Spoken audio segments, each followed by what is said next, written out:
Les obres de remodelació integral del carrer Tamaritx avancen a bon ritme. Les obres suposen la reurbanització d'este carrer, ubicat entre l'avinguda de la Safor i el carrer Constitució de la Platja.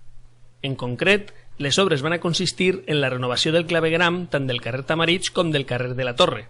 En esta zona, les tuberies estaven deteriorades i patien problemes de pèrdues d'aigua. Així mateix, també s'ha construït una xarxa d'evacuació d'aigües pluvials en eixa zona. Per altra banda, també es renovaran les tuberies d'abastiment d'aigua potable i s'instal·larà nou enllumenat públic, equipat amb làmpares de LED. Finalment, les obres també van a suposar la remodelació de les voreres de tot el carrer.